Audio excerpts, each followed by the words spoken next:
नमस्कार एमटीवी को आपण मानक स्वागत जनाऊँगी। आरंभ करिबा आजिर विस्तृत खबर।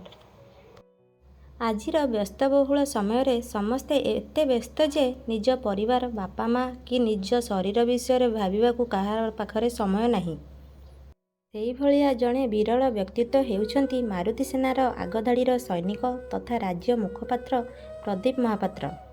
आजि हेउची तांकर शुभ जन्मदिन।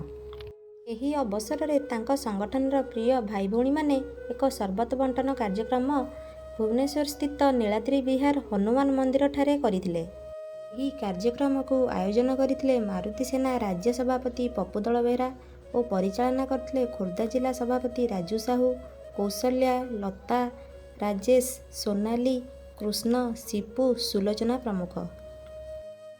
भुवनेश्वर रिपोर्टिंग बाबू प्रधान सहित बलराम बारिक एमटीवी।